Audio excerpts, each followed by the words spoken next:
Bueno, en el siguiente vídeo que vamos a ver ahora, vamos a analizar el funcionamiento y las características de un amplificador en base común. En las tarjetas que aparecen en la parte superior de la pantalla, pues dan acceso a los vídeos donde explico el funcionamiento de dos amplificadores o dos configuraciones amplificadoras a transistores. Una es el emisor común y otra es el colector común. Bueno, pues aquí vamos a ver el amplificador en base común. ¿Qué es un amplificador en base común? Bueno, un amplificador en base común es aquel en el cual la entrada la aplicamos al emisor, y la salida aparece en el colector, siendo la base el terminal común tanto para la entrada como para la salida. Bueno, este circuito que tenemos aquí pues es un circuito simplificado pues para que se sepa de primeras pues cómo funciona un amplificador en base común. Pero el circuito más completo es este que tenemos aquí, formado por todas las componentes que sirven para polarizar este amplificador en base común, ¿no? Como son estas resistencias y este condensador. Bueno, vamos a ver cómo amplifica un amplificador en base común. Como hemos dicho, la entrada la aplicamos al emisor y vamos a aplicarle una señal rectangular con una amplitud de 100 milivoltios.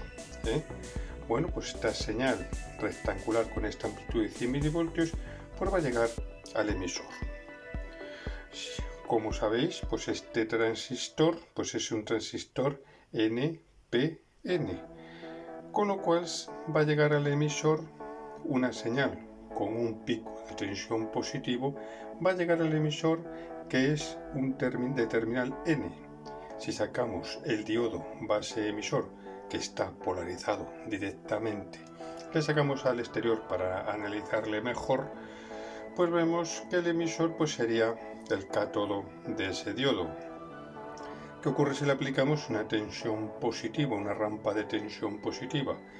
Lo que va a hacer que este cátodo o este emisor que es de tipo N, lo que va al llegar a esa rampa de tensión positiva va a hacer que este diodo base emisor pues se polarice menos directamente. Claro, al polarizarse menos directamente, la corriente base emisor pues va a disminuir.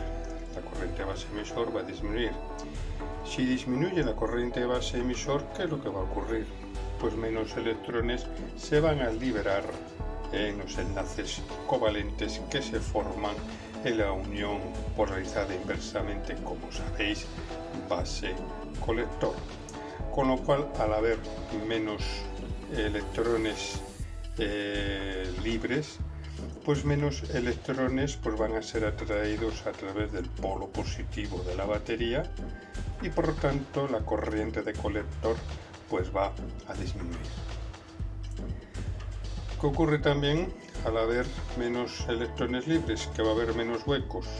Al haber menos huecos, menos electrones procedentes del emisor pues se van a dirigir al colector, con lo cual va a dejar menos huecos en el emisor y por lo tanto estos huecos pues van a atraer electrones del polo negativo de la batería y por lo tanto la corriente de emisor pues también pues va a disminuir. En resumidas cuentas, si se disminuye la corriente de base, se disminuye la corriente colector emisor o la corriente colector emisor.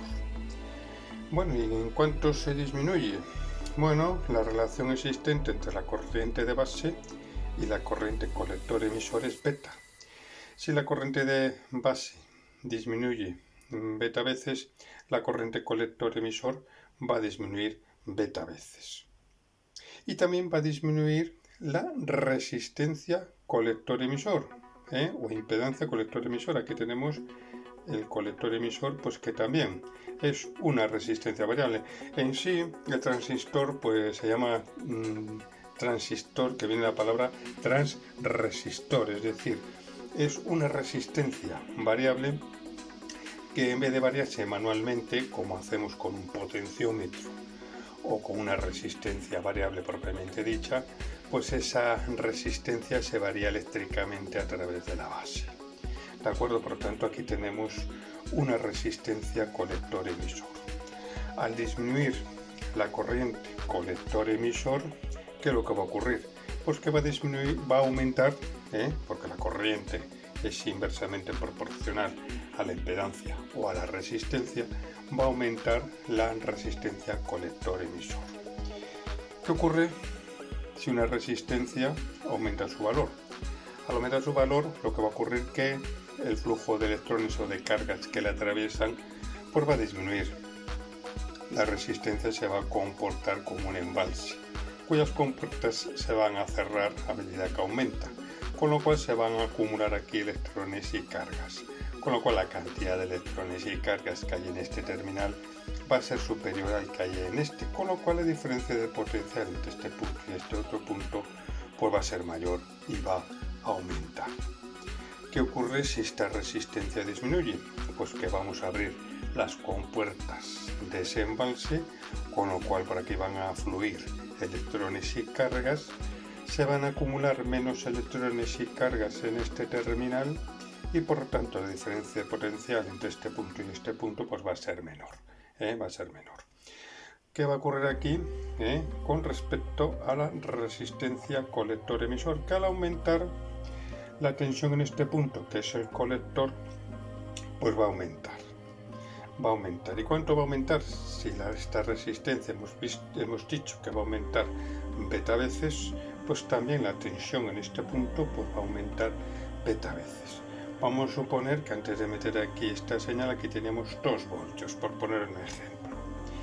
¿Qué va a ocurrir en el momento en que venga esta rampa de tensión? Pues que se va a producir todo lo que hemos dicho anteriormente, y aquí la tensión pues va a aumentar beta veces, va a aumentar de 2 a 10 voltios. ¿De acuerdo? Bueno, esta situación se va a mantener durante este periodo de tiempo, que es lo que dura este primer impulso, hasta que este primer impulso pues cae a cero. Al caer a cero, ¿qué es lo que ocurre?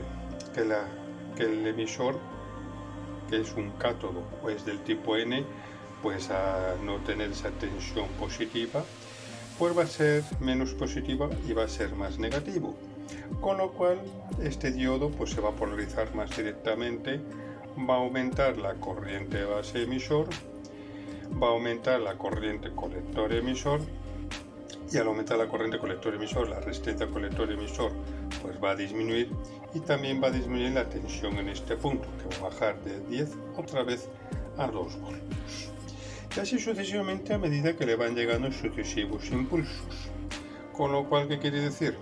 Lo que quiere decir es que esta señal de 100 milivoltios que aplicamos en el emisor se nos va a transformar en el colector en una señal de 10 voltios de pico.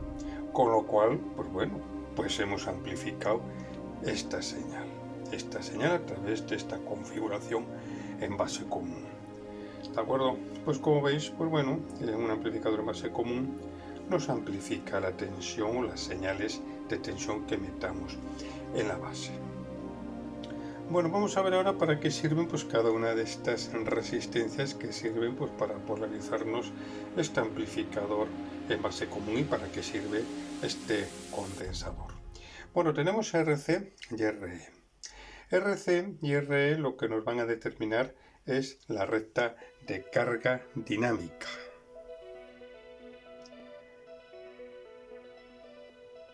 Aquí tenemos las curvas características de ese transistor que le hemos polarizado a la configuración base común, ¿no? Bueno, pues a través de estas curvas características vamos a determinar la recta de carga y vamos a elegir pues una tensión máxima y una corriente máxima. Vamos a elegir una tensión máxima de 12 voltios y una corriente máxima, por ejemplo, en colector emisor de 60 miliamperios. Bueno, hemos dicho de 60 no, de 40 miliamperios. 40 miliamperios vamos a elegir mejor. Por lo tanto, tenemos esta recta de carga. Esta recta de carga pues es la que va a determinar la tensión máxima colector-emisor y la corriente máxima colector-emisor. ¿De acuerdo? Bueno, pues esta recta de carga la determina estas dos resistencias, RC y RE. En la tarjeta que he mostrado, las dos tarjetas que he mostrado al principio de este vídeo, que da acceso a los amplificadores, al funcionamiento y el análisis de dos amplificadores, un emisor común y otro colector común. En el emisor común, la recta de carga la determinaba la resistencia de colector. En el colector común la determinaba la resistencia de emisor. En el base común la van a determinar estas dos resistencias, la RC y la RE. Bueno, vamos a ver ahora para qué sirven estas dos resistencias, que son RB1 y RB2. RB1 y RB2 pues van a determinar el punto de trabajo o reposo de este amplificador. ¿Qué quiere decir? Cuando no tenemos señal, qué tensiones y qué corrientes tenemos en la base. Pues bueno, pues ¿para qué? Para que cuando metamos esa señal sea amplificada en condiciones, no salga o que salga, mejor dicho, sin ningún tipo de distorsión, tanto en los picos positivos como en los picos negativos, producto de que ha trabajado o hemos hecho trabajar ese transistor en la zona de corte, o lo hemos hecho trabajar en la zona de saturación. Bueno, pues a través de una vez que tenemos la recta de carga, pues vamos a elegir el punto de trabajo o de reposo. ¿Dónde le vamos a elegir? Pues bueno, depende del tipo de señal que vayamos a amplificar. Si por ejemplo es una señal alterna, es decir, con semiciclos positivos y semiciclos negativos, en este caso pues mejor en el centro de la recta de carga. Mejor la recta de carga. ¿Para qué? Para que el punto de trabajo y reposo, cuando venga una señal, pues se mueva sobre esta zona, distante, equidistante tanto de la saturación como del corte. ¿De acuerdo? Cuando metamos una señal, por ejemplo, alterna. Si nosotros le metemos una señal pulsante, como el ejemplo que hemos puesto anteriormente, pues podemos elegir, por ejemplo, este punto. Elegimos este punto, ¿por qué?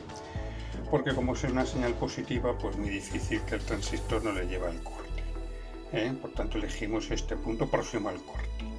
Con lo cual le vamos a distanciar de la saturación. Con lo cual, si por cualquier circunstancia o motivo le entra una señal fuerte, pues que al polarizar el punto de trabajo reposo en este punto, pues si es una señal muy fuerte, pues bueno, pues al estar lejos de la saturación, pues le vamos a poner tierra en medio.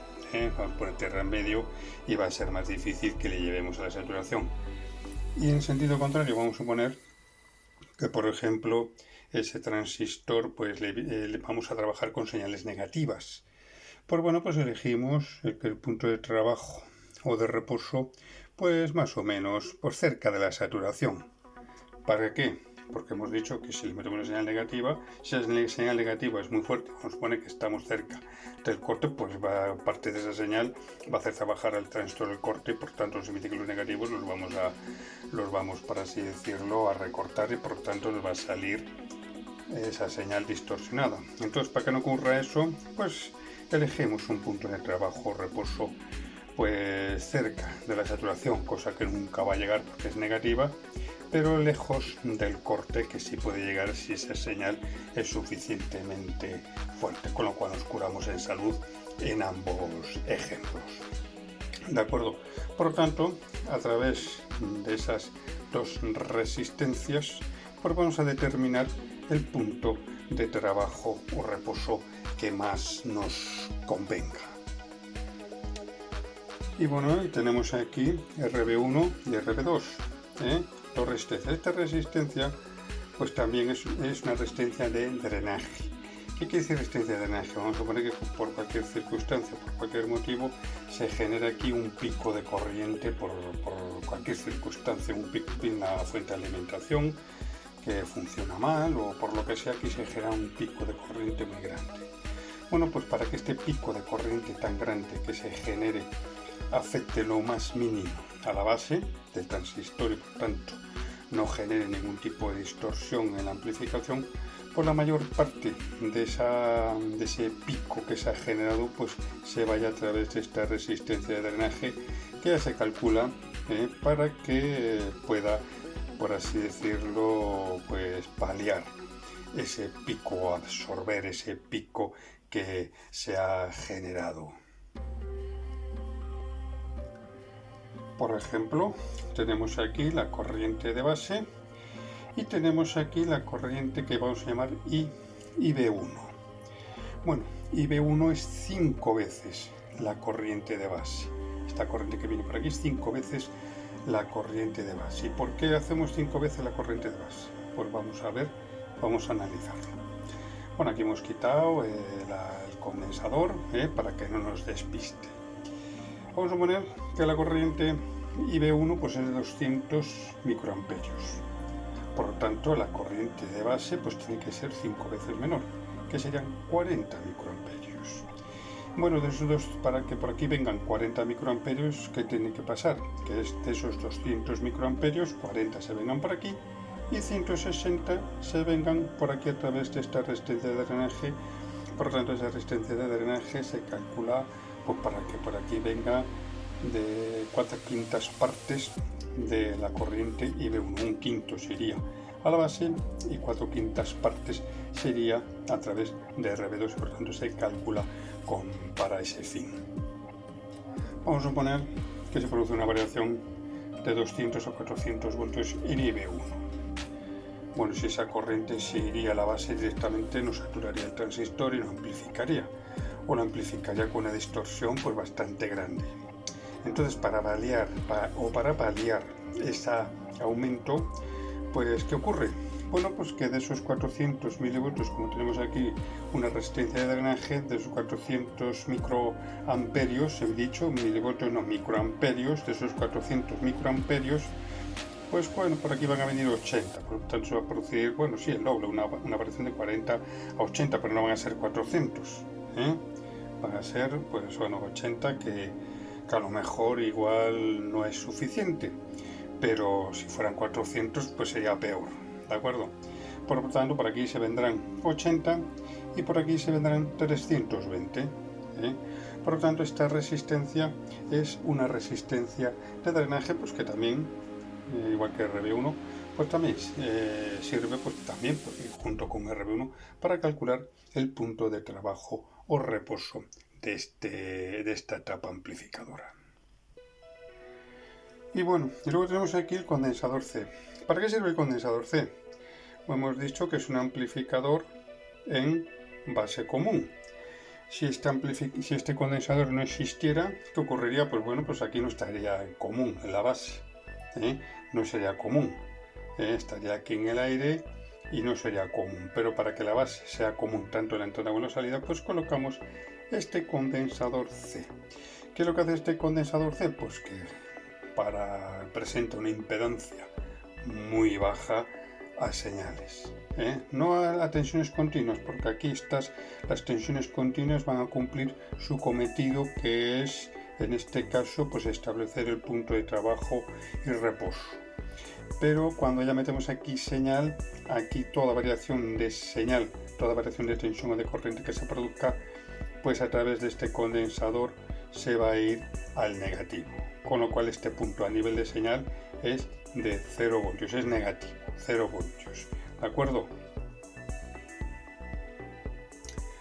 0 voltios, es decir, ese condensador lo que hace que la base la conectemos a masa, al negativo. Esa es la función, pues para que la base pues cumpla la función pues de ser común.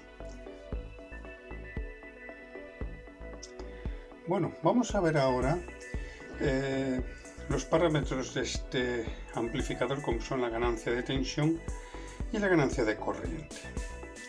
Como hemos visto anteriormente, comprobado, pues la ganancia de tensión pues es buena, tiene buena ganancia de tensión. Muy parecido al amplificador, el emisor común, tiene buena ganancia de tensión. ¿Y a qué sería igual la ganancia de tensión? Pues a la relación de la resistencia de colector con respecto a la resistencia de emisor. Bueno, ¿por qué motivo? Bueno, la ganancia de tensión de un amplificador es la relación entre la tensión de salida con respecto a la tensión de entrada. ¿A qué es igual la tensión de salida?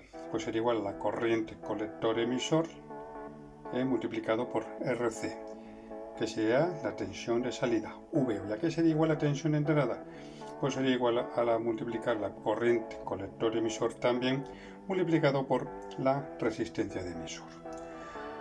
Bueno, como tenemos aquí IC e IC, pues como son iguales y están multiplicando y forman parte de una división, pues van a eliminar y va a quedar RC dividido entre RE. Vamos a poner que RE aumenta. Al aumentar RE, ¿qué ocurre?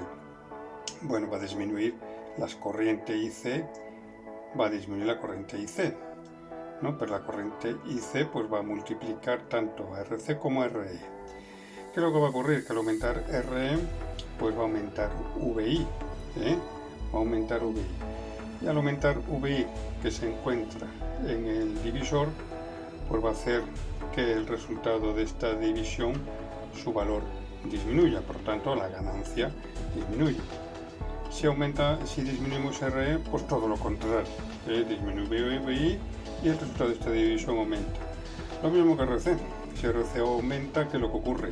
Pues también va a disminuir tanto IC como I, pero como IC, la corriente colector emisor afecta tanto a VO como a VI, pues ¿qué es lo que va a ocurrir? Pues bueno, pues que lo comido por lo servido, como se dice comúnmente. Pero al aumentar RC, ¿qué es lo que va a ocurrir? Pues que al aumentar RC aumenta VO.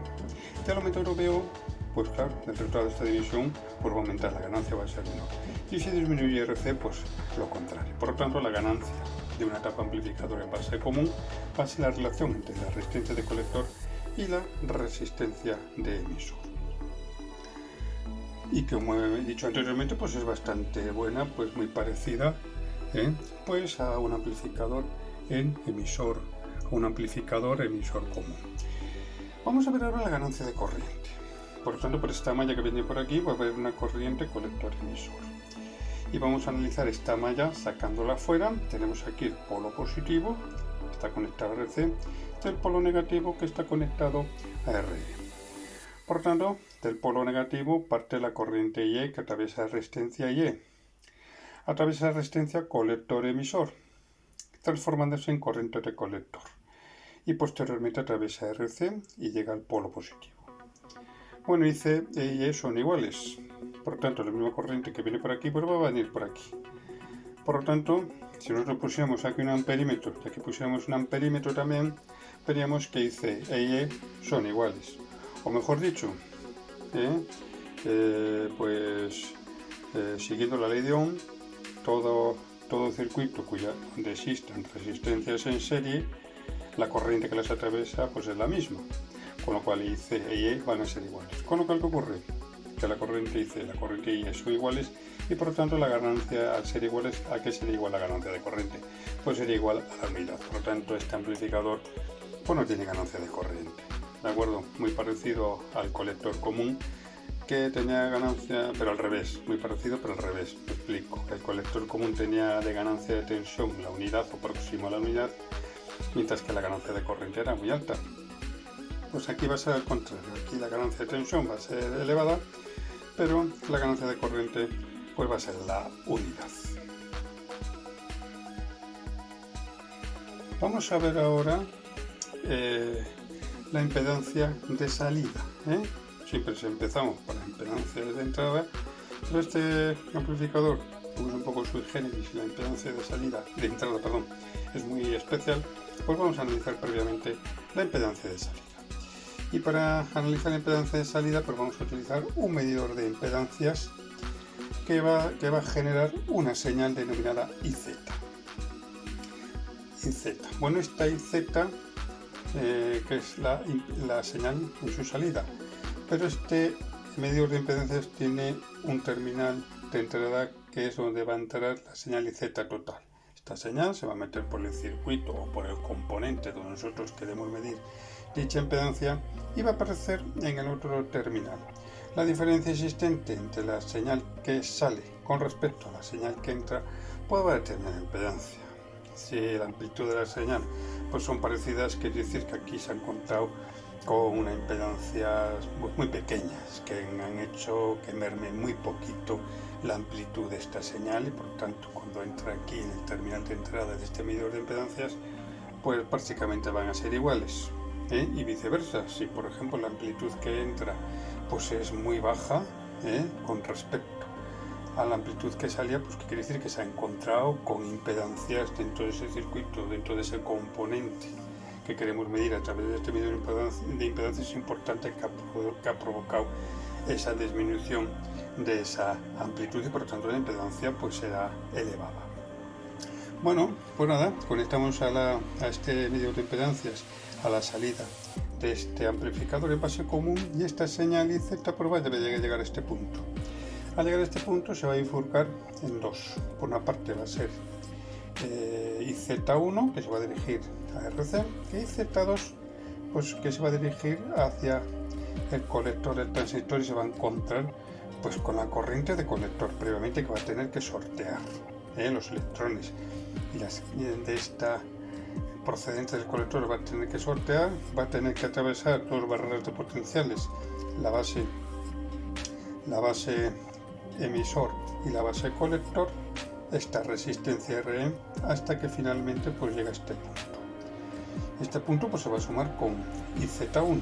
Bueno, IZ1 pues va a tener un recorrido un poquitín más facilito. La única posición que se va a encontrar va a ser RC, porque a partir de este punto pues bueno, va a ser un paso militar porque la fuente de alimentación a efectos de señal es como un conductor y por lo tanto aquí pues bueno, la única merma que se va a producir va a ser la que le provoque RC. Por tanto ambas, IZ1 y IZ2, van a llegar a este punto y van a llegar a IZ total. Y por lo tanto se van a comparar con la señal de salida y va a determinar por lo tanto la impedancia. Y por lo tanto, ¿cuál sería esa impedancia? ¿Qué es la impedancia de salida? Pues como veis aquí se produce una derivación.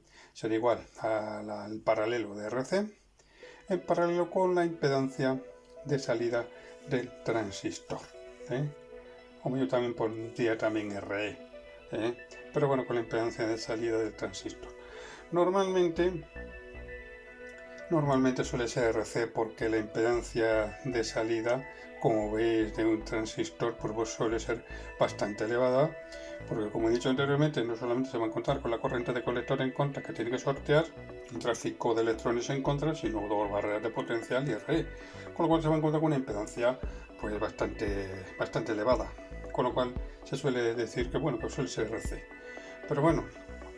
pero siendo aceptos, en este caso estrictos, siguiendo estrictamente pues la impedancia de salida pues sería RC en paralelo con la impedancia de salida del transistor y que suele ser pues bastante elevada, o bien suele ser RC o suele ser bastante grande, muy parecida a un amplificador en emisor común, ¿de acuerdo? Bueno, vamos a analizar ahora la impedancia de salida de un amplificador en emisor común, pues que es su talón de Aquiles, por así decirlo, junto con la ganancia de corriente, que es la unidad. Pero este todavía es más talón de Aquiles todavía por lo siguiente, por lo que vamos a ver, bueno, me adelanto, por debido a su impedancia de entrada, que es muy baja. Claro, si la impedancia de entrada es muy baja, a ver qué generador de señales le conectas ahí porque le va a sobrecargar. Y además muy baja, como ya veremos posteriormente. Le vamos a sobrecargar y por tanto va a ser complicado conectar ahí un generador de señales. Pero bueno, vamos a ir poco a poco. Me adelanto un poquitín, pero vamos a ir poco a poco. Vamos a medir la impedancia de entrada de un amplificador en base común y para poderla analizar, pues igual que a la hora de analizar la impedancia de salida, pues le conectamos un medidor de impedancias. Y aquí le vamos a conectar otro medidor de impedancias, Z, que va a generar una señal IZ. Bueno, esta señal IZ pues va a venir a este punto y se va a bifurcar en dos. Por un lado va a ser IZ1, que se va a venir a través del emisor y le va a venir aquí al otro terminal, que será IZ total, y por tanto va a venir aquí IZ1. IZ1 pues se va a dirigir al emisor.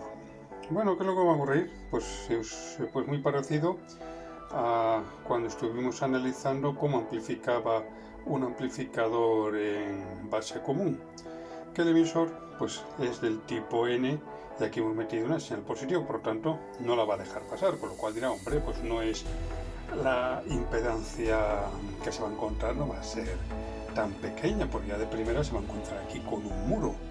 Pero vamos a analizarlo, vamos a analizarlo. Vamos a poner que le llega este primer impulso de tensión, esta primera rampa de tensión. Esta primera rampa de tensión lo que va a hacer es, como sabemos, que el diodo base emisor pues se va a polarizar menos directamente y por tanto va a haber menos corriente de base emisor y por tanto menos corriente de base. Al haber menos corriente de base, ¿qué ocurre? Pues que aquí se van a acumular mayor número de electrones y va a aumentar la tensión de base con respecto al negativo. Va a aumentar la tensión de base con respecto al negativo. Por tanto, esta rampa de tensión que tenemos aquí va a generar un aumento de la tensión en la base. Un aumento de tensión en la base. Bueno, durante este periodo de tiempo, cuando pasado un periodo de tiempo esta tensión se nos baja a cero, ¿qué ocurre? Pues bueno, el emisor se va a eliminar esa tensión positiva que hacía que el diodo base emisor pues conduciera o trabajaba menos en sentido directo y por lo tanto va a hacer que aumente la corriente base emisor. Aumenta la corriente base emisor, ¿qué ocurre? Pues aquí ya no se van a acumular los electrones que se acumulaban antes y por tanto la tensión de base pues va a disminuir. Bueno, y así sucesivamente con los siguientes impulsos que le van a salir, que van apareciendo. Con lo cual, como sabemos, esta señal, cuando estuvimos analizando por qué amplificaba o cómo amplificaba un amplificador en base común, esta señal pues se nos va a transferir aquí. Bueno, esta señal al llegar a este punto, ¿qué es lo que va a pasar? Se va a dividir en tres lados. Pero bueno, la mayor parte se va a dirigir a través del condensador. ¿Por qué? Porque el condensador, como dijimos, va a presentar una impedancia muy baja a la señal, a todo tipo de señal. Por tanto, toda esta señal que viene por aquí, muy poquita, se va a dirigir tanto RB1 como RB2 y sí, la mayor parte, por no decir casi toda, se va a dirigir a través del condensador. Por tanto, esta señal va a venir por aquí, se va a sumar, Z1 se va a sumar y va a aparecer aquí en este punto. Bueno, aquí hemos puesto Z2, pero bueno, aquí Z2 prácticamente pues a venir por aquí pues prácticamente pues como he dicho anteriormente, como todo se lo va a llevar debido a la baja impedancia de C, va a venir toda por este ramal por aquí, incluso y encima tenemos aquí una resistencia de RB1, por aquí va a ser muy baja. Por lo tanto, por este circuito, por esta línea, por este conductor va a venir Z1 y Z2 y tenemos aquí Z total. Bueno, la merma que se va a generar esta señal con respecto a la que tenemos aquí, pues va a ser muy baja, muy pequeña, inapreciable. Va a depender un poquitín pues del tamaño del emisor. Si el emisor es muy grande, pues hombre, se va a producir una merma un poco más, se va a producir una merma más alta, con lo cual la impedancia de la señal, pues hombre, pues va a bajar un poco.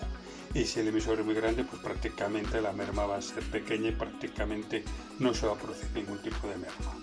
Con lo cual esta señal al llegar y Z2 y bueno, luego la señal y luego que se va a sumar a la señal IZ1, con lo cual lo que va a ocurrir es que esta IZ total pues prácticamente va a ser en igual amplitud que IZ.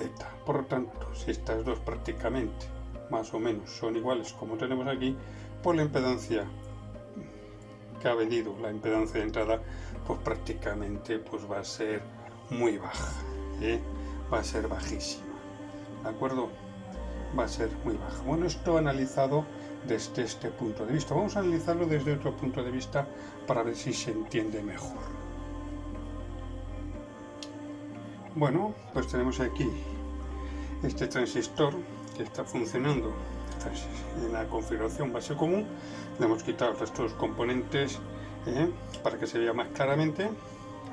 Bueno, y dijimos que esta señal que veníamos a la base se transfería aquí, que al final, a través del medidor de impedancias, pues prácticamente no se generaba ninguna merma y por lo tanto quería decir que la impedancia de entrada pues era muy baja. Vamos a verlo desde otro punto de vista para que se vea mejor. Vamos a suponer que vamos a medir la tensión existente entre la base y el emisor. Bueno, nosotros a meter aquí una señal, pues lo que va a ocurrir, pues que la corriente base-emisor pues va a ser mayor, va a ser menor, a medida que le van llegando impulsos, va a aumentar, va a disminuir, va a aumentar, va a disminuir, por tanto aquí se va a producir una variación de corriente. Al producir una variación de corriente en el emisor, ¿qué es lo que va a ocurrir? Pues en el emisor se va a generar una impedancia, una posición, una impedancia, pues bueno, pues los electrones que tiene ese emisor pues van a generar una impedancia a esa variación de corriente. Esa variación de corriente pues también va a generar una tensión de emisor, que no hay que confundir con la tensión base emisor en continuo, que es de 0,7 voltios. Aquí estamos midiendo esa tensión de emisor, pero en picos, es decir, la variación de pico de corriente. Y la variación de pico, si nosotros volvemos otra vez en este caso pues al amplificador, tanto en emisor común como en colector común, cuyas tarjetas he mostrado al principio de este vídeo, pues dijimos que esta tensión de emisor de pico va a ser de 25 milivoltios. Elegíamos una tensión estándar de 25 milivoltios. Bueno, y por aquí pues también va a venir una corriente variable. Y bueno, que también dijimos que elegíamos, por así decirlo, pues la corriente de reposo. Lo vuelvo a repetir, que ahí lo explico más claramente en el vídeo en los vídeos cuya tarjeta he mostrado al principio de este vídeo, en el amplificador, en el emisor común, pues también ahí explico por qué elegimos esta corriente RE y por qué elegimos la corriente de reposo de esta etapa amplificadora en base común. Bueno, pues vamos a poner que elegimos, 6 voltios. 6 voltios. Si elegimos 6 voltios como tensión, como el Q del transistor. Base o reposo, que corresponde a una corriente de colector de 20 miliamperios y una tensión colector-emisor de 6 voltios, no sé si se verá exactamente, de 6 voltios, de 6 voltios. Por lo tanto, y una corriente, bueno, que no es importante ahora, que corresponde a una corriente de base, pues más o menos 75 microamperios.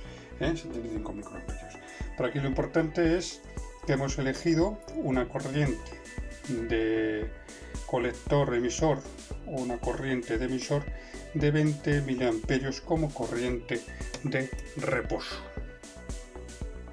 Esa corriente de reposo que hemos elegido para calcular la impedancia del emisor R minúscula E, pues sería igual a los 25 milivoltios, que son la tensión de emisor en señal, es decir, de pico. Los picos de señal son de 25 milivoltios, dividido entre los 20 miliamperios. Los 20 miliamperios, que es la corriente de reposo, que vuelvo a repetir, ir a la tarjeta donde da acceso al vídeo donde explico el funcionamiento de un amplificador del emisor común, y ahí explico por qué elegimos la corriente de reposo. Por tanto, hemos elegido una corriente de reposo de 20 milivoltios, que va a ser igual a una impedancia del emisor de 1,5 ohmios. Como veis, una impedancia bajísima, prácticamente es un conductor más que una impedancia. Bueno, y esto, como he dicho anteriormente, da como resultado que a la hora de conectar un generador a ese amplificador, pues bueno, tiene que ser una impedancia todavía menor, con lo cual va a ser muy difícil encontrar un generador que tenga una impedancia tan baja, con lo cual le vamos a sobrecargar. ¿Qué quiere decir sobrecargar? Vamos a suponer que tenemos un generador que genera una tensión de 1 voltio y tiene una impedancia de salida de 10 ohmios, pero le vamos a conectar una KRA, que puede ser la entrada de este amplificador en base común, que es de 2 ohmios. ¿Qué es lo que va a ocurrir si le conectamos este amplificador con esta impedancia de salida a esta carga tan baja? Lo que va a ocurrir es que le vamos a sobrecargar, es decir, si no puede generar corriente, es decir, nosotros conectamos este de 2 ohmios, si genera una corriente, si reacciona y genera una corriente suficiente para que aquí se mantenga 1 voltio, pues perfecto, pero no es el caso. No es el caso, ya que no tiene esa capacidad. Con lo cual, ¿qué ocurre? Que esta tensión de 1 voltio pues va a caer a 0,2 voltios a conectarle esta resistencia de 2 ohmios. Por lo tanto, le hemos sobrecargado. ¿Qué es lo que va a ocurrir? Si metemos o conectamos un generador de señal a este amplificador, que como su impedancia no sea más baja que la entrada de este amplificador en base común, pues le vamos a sobrecargar. Vamos a poner que tenemos aquí el generador y se va a encontrar este generador con una impedancia, a través de un medidor de impedancias, pues nos va a medir una impedancia de 1,5 ohmios. Por lo tanto, este generador pues va a encontrar con impedancia de entrada, que va a ser la única impedancia, la única posición va a ser RE, la impedancia de emisor, que es de 1,5 ohmios. Y luego también tenemos aquí RB1 y RB2, que son las resistencias que polarizan la base de ese transistor para establecer el punto de trabajo reposo. Y tenemos la impedancia y tenemos C, que tiene una impedancia prácticamente nula, prácticamente baja. Con lo que ocurre que la señal que metamos aquí, la única oposición se va a ser RE. Y como la impedancia de salida de este generador de señal, como no sea inferior a 1,5, le vamos a sobrecargar, con lo cual esa señal, pues ya de primeras, pues la vamos a atenuar. Con lo cual pues va a ser un poco paradójico, ya que este amplificador lo que supone es que va a amplificar, no va a atenuar. Pero ya si de primeras la atenuamos, aunque luego posteriormente la amplifiquemos, ¿no? Pero ya de primeras la atenuamos, pues no es buen negocio, ¿de acuerdo? Por lo tanto, y en resumidas cuentas, pues bueno, ¿para qué sirve un amplificador en base común? ¿Para qué nos hemos molestado explicar el funcionamiento y las características de un amplificador en base común? Si luego no podemos conectar ningún generador de señales, porque le vamos a sobrecargar. Bueno, el amplificador en base común tiene una utilidad y muy importante, ya que es un amplificador que podemos amplificar con él señales cuya frecuencia es muy elevada, cosa que no podemos hacer con el emisor común y con el colector común, que si le metemos señales de frecuencia muy elevada, pues no las va a amplificar, o la ganancia va a ser bajísima. Sin en cambio, con un amplificador en base común, sí que podemos amplificar señales de frecuencia muy elevada. Bueno, la tarjeta que aparece al final de este vídeo, si no es que aparece ahora, pues da acceso a la segunda parte de este vídeo, de amplificación en base común, donde explico por qué motivo este amplificador es bueno para amplificar señales de frecuencia muy elevada y en especial, adelantándome un poco, señales de antena.